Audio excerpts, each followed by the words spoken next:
Ya, kita akan membicarakan tentang data preprocessing atau pemrosesan data. Di sini kita bisa lihat bahwa untuk sebuah proses misalnya ini ada sebuah proses utama, proses mining itu biasanya tidak menerima langsung data mentahnya. Jadi proses mining atau banyak proses yang lain, oleh karena itu perlu diproses terlebih dahulu. Ya, bagaimana praproses yang diperlukan secara garis besar, secara dasar-dasarnya kita akan bicarakan di kesempatan ini. Data seperti kita lihat di gambar tadi ini ya, data itu dapat dikatakan merupakan himpunan objek di mana setiap objek itu mempunyai atau dinyatakan atau mempunyai ciri atau fitur atau atribut ini sebagai propertinya ya, yang dimiliki. Kita bisa gambarkan secara umum sebuah data yang merupakan kumpulan objek. Ini adalah objek yang merupakan objeknya itu adalah objek, misalkan objek 1, objek 2, objek 3 dan seterusnya, di mana masing-masing objek itu mempunyai himpunan atribut ya, yang disebut juga dengan dimensinya. Itu misalkan atribut 1, atribut 2, atribut 3, dan objek itu mempunyai juga himpunan objek yang kita katakan sebagai volume atau skala. Sebagai contohnya adalah data transaksi. Data transaksi kita lihat di sini, misalkan ini adalah contoh data transaksi. Kita lihat ini adalah transaksi di mana di sini adalah transaksi ATM. Kita lihat ini bentuknya adalah bentuk yang terstruktur seperti yang ditulis atau digambarkan oleh saya tadi ya. Jadi ada objek-objek, di sini objeknya itu adalah transaksi. Ya, ada transaksi di sini, ada transaksi client ID 8006, kemudian client name-nya siapa, ATM ID-nya siapa, waktunya kapan, dan seterusnya, kemudian jumlah transaksinya. Kemudian contoh yang lain, misalkan contoh data teks. Ini contoh data teks, misalkan artikel berita dari pikiran rakyat seperti ini, berupa teks-teks yang di sini adalah tidak terstruktur. Kemudian contoh yang lain, misalkan data image. Di sini adalah contoh database image. Di sini ada image ya di sini, misalkan contohnya ya, di mana data tersebut ini adalah data image ya. Ini adalah data image, kita lihat image-nya di sini juga ada bermacam-macam. Jadi ini adalah contoh data di mana untuk data transaksi kita lihat atributnya jelas tadi, yaitu kolom-kolomnya. Kemudian untuk teks atributnya apa? Ya. Kemudian untuk image atributnya apa? Semua data itu adalah mempunyai atribut. Seperti misalkan kalau contohnya teks itu atributnya katakanlah bisa kata-kata ya. Kemudian kalau image misalkan pixel. Ini contohnya seperti itu. Tapi yang paling terlihat jelas itu adalah data transaksi. Oke. Kemudian kita ingat bahwa proses mining itu juga sangat terkait dengan proses learning, kita lihat bahwa proses mining itu adalah, kita katakan itu adalah proses yang implisit ya. Proses yang implisit. Apa artinya implisit? Yang dimaksud di sini implisit ini adalah salah satunya ya, salah satu yang disebut implisit ini adalah bahwa misalnya contoh yang jelasnya misalnya ya. Contoh jelasnya misalkan di sini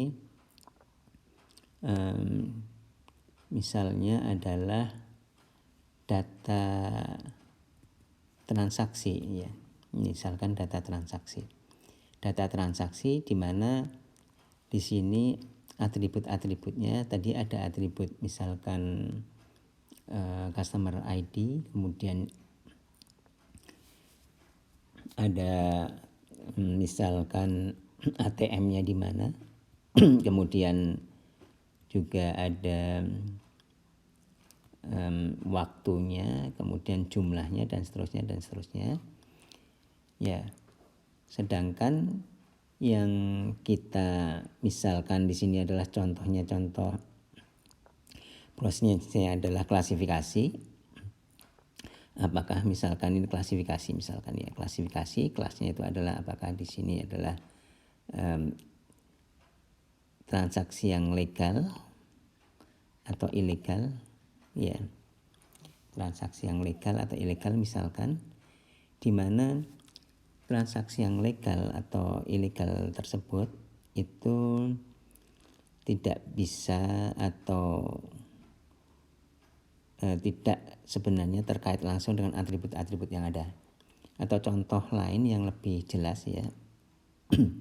Contoh yang lain yang lebih jelas adalah di sini misalkan untuk ya kita masih ingin menyatakan atau menerangkan tentang implisit ini.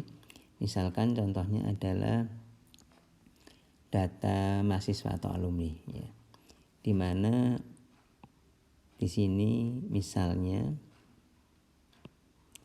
ini adalah mahasiswa 1, mahasiswa 2 dan seterusnya. Kemudian kita akan menyatakan atau kita akan memprediksi klasifikasi di sini kelasnya adalah apakah cum laude atau tidak. Ya.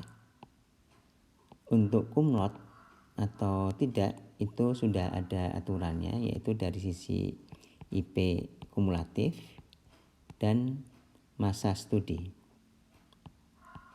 Ya. Sedangkan yang ada di sini data set mahasiswa ini kita mempunyai atributnya itu adalah misalnya di sini kehadiran, misalkan kehadiran. Kemudian ada atribut yang lain, misalnya apakah kos atau tidak. Kemudian misalnya tingkat 1 lulusnya tepat waktu atau tidak. Kemudian di sini misalkan nilai mata kuliah A dan seterusnya. Ya. Ya, untuk cum laude atau tidak itu tidak ditentukan dari apakah dia kos atau tidak, kemudian apakah dia nilai 1/1-nya mata kuliah itu atau tidak, tapi adalah dari IPK atau masa studi. Oleh karena itu ini proses tersebut dinyatakan sebagai implisit. Yang akan kita lihat nanti dari praproses tersebut artinya apa saja himpunan atribut yang optimal kita kerjakan atau kita punya ya. Kemudian yang kedua yaitu mining atau proses learning itu. Proses mining itu belajar dari atau mining learning belajar dari data ya, dari data. Jadi akan kita lihat nanti untuk datanya sebaiknya seperti apa. Salah satunya adalah jumlah datanya, karena kita tahu ya, dan kita juga secara saya kira secara secara umum kita tahu bahwa semakin banyak datanya itu akan belajar semakin baik. Tetapi akan kita lihat bagaimana berkaitan dengan misalnya jumlah data. Ya. Untuk input tadi adalah kita ketahui jumlah data, kemudian data seperti apa yang optimal untuk proses mining. Data yang optimal. Optimal itu artinya agar proses miningnya itu efektif. Efektif itu misalkan akurat, kemudian efisien. Efisien itu artinya cepat. Cepat dalam proses, misalkan kalau perlu proses training adalah proses trainingnya. Nah, kita akan lihat dari nanti akan kita lihat ada 3 sudut pandang sebenarnya. Yang utamanya adalah dari sisi objeknya, kemudian dari sisi atributnya, kemudian yang ketiga adalah dari sisi value atau nilai. Nilai itu kalau kita lihat di sini, nilai itu adalah di sininya, nilai yang nilai itu tidak mencakup ke semua sel di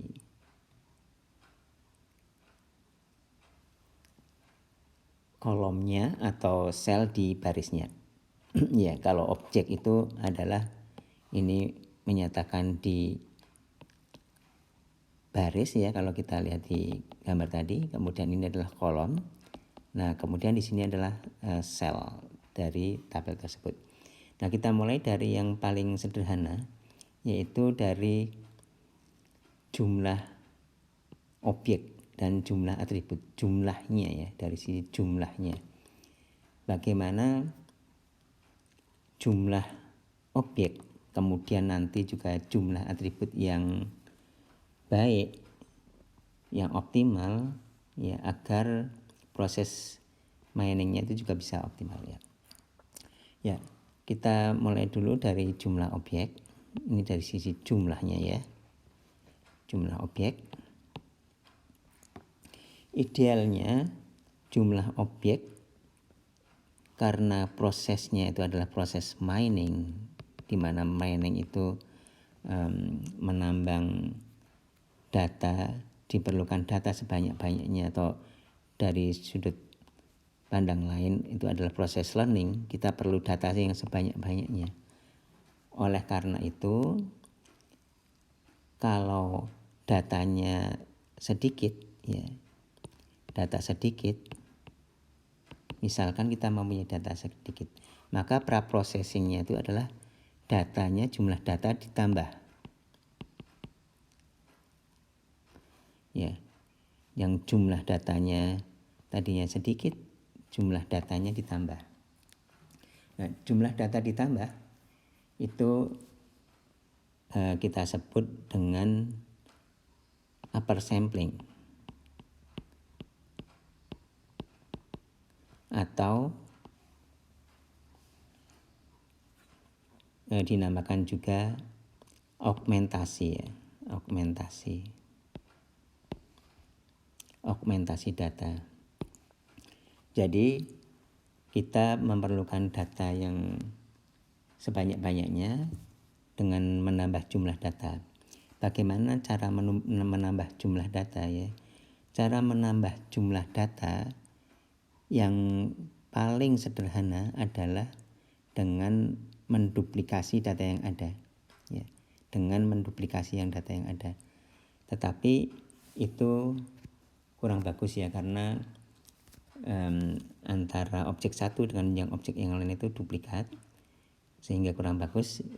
Yang lebih baik adalah tidak menduplikasi, tapi dengan menambah data yang mempunyai karakteristik yang lain. Bisa digambarkan seperti ini ya. Jadi misalkan kita mempunyai, misalkan inilah objek-objek ya, objek-objek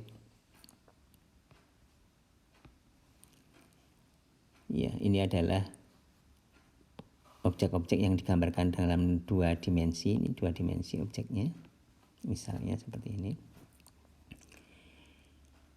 Nah, kemudian kita lihat ini ada 2 kelas, misalkan yang digambarkan dengan yang warna hitam dan warna merah, agar untuk proses mining, di mana misalkan di sini proses untuk mengelompokkan datanya lebih optimal, maka diperlukan data-data tambahan. Yang data-data tambahan itu adalah bisa data-data yang tidak sesungguhnya, data artifisial, yaitu data, misalkan ada data di sini yang hitam ini, kemudian ditambah di sini yang dekat-dekatnya, yang mirip-mirip, mempunyai karakteristik yang mirip, mempunyai karakteristik yang mirip, mempunyai karakteristik yang mirip, mempunyai karakteristik yang mirip, ya. Jadi di sini ditambah datanya mempunyai karakteristik yang mirip. Kemudian juga di data di sini, ya.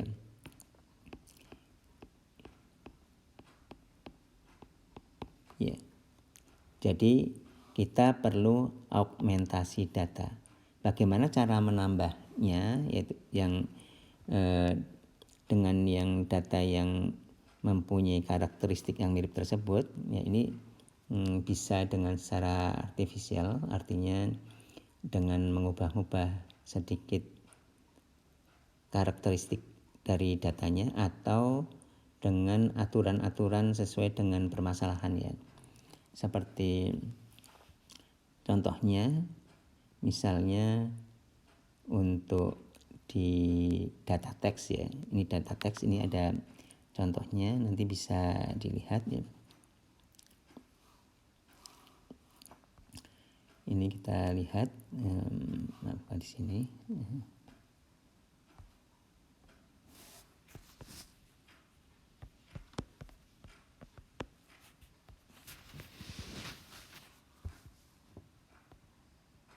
Ya, ini contoh minggu ini bagaimana data diperbanyak, yang atau disebut dengan data augmentation, ya, untuk data teks yang menggunakan penambahannya, augmentasinya menggunakan aturan-aturan bahasa, ya, menggunakan aturan-aturan bahasa. Nanti bisa dilihat secara lebih detail di video ini, ya. Tetapi yang perlu diperhatikan adalah kalau kita mempunyai keterbatasan, ya, keterbatasan, kalau ada keterbatasan mesin misalkan, atau keterbatasan komputer, keterbatasan pemrosesannya, maka kita memerlukan proses sampling, ya, undersampling atau sampling, ya. Jadi dipilih data yang merepresentasikan populasi yang aslinya kalau kita mempunyai keterbatasan mesinnya. Tetapi kalau kita mempunyai kemampuan mesin, mempunyai kemampuan komputer yang besar, maka semakin besar datanya semakin bagus, ya. Kemudian yang kedua adalah jumlah atribut, ya. Yang kalau tadi jumlah objek, ini adalah jumlah atribut. Atribut itu menyatakan sifat-sifat atau properti dari objek, ya. Menyatakan sifat-sifat atau properti dari objek. Di sini secara umum akan kita lihat bahwa untuk atribut dari sisi jumlah, maka akan kita lihat atau kita kenal apa yang disebut dengan kutukan dimensi, ya, kutukan dimensi atau curse of dimensionality, kutukan dimensi, di mana jika jumlah atribut semakin besar, maka kecenderungannya jumlah atribut yang semakin besar, maka kecenderungannya adalah semakin semakin sparse ya. Semakin sparse artinya semakin jarang. Misalnya contoh yang jelas itu di data teks ya, di data teks misalkan kita lihat di sini. Ini adalah misalkan dokumen. Di teks itu adalah dokumen 1, ini dokumen 2 dan seterusnya. Kita mempunyai dokumen ya. Kemudian kolom-kolomnya di sini adalah kita udah menstrukturkan dokumen, kemudian di sini adalah misalkan kolom-kolomnya atributnya itu adalah kata 1, kata 2, kata 3 dan seterusnya sampai misalkan katakanlah bisa kata ke 5.000, yaitu di sini jumlah vocabulary untuk database atau korpus kita. Ya. Kalau sebuah data di mana objek-objeknya mempunyai atau kita set atributnya besar, maka kecenderungannya akan banyak nilai-nilai yang kosong ya. Nilai-nilai yang kosong di sini yang tidak ada nilainya. Seperti contohnya misalnya di sini dokumen itu adalah artikel berita, misalkan artikel berita, maka artikel berita itu di sebuah artikel berita itu jumlah kata-katanya yang unik itu jauh di bawah 5.000. Misalkan ada 100 atau 200 kata ya, katakanlah untuk berita yang pendek seperti itu, maka karena yang terisi hanya 200-an kata, sedangkan di sini ada 5.000 atributnya sehingga kosong-kosong ya. Dengan kosong-kosong maka nanti akan kita lihat itu merupakan suatu kelemahan ya, karena nanti operasi-operasi yang melibatkan atribut menjadi kurang bagus, seperti misalkan mencari kesamaan. Ya, untuk bagian yang pertama dasar-dasar dari preprocessing seperti itu nanti akan insya Allah kita lanjutkan di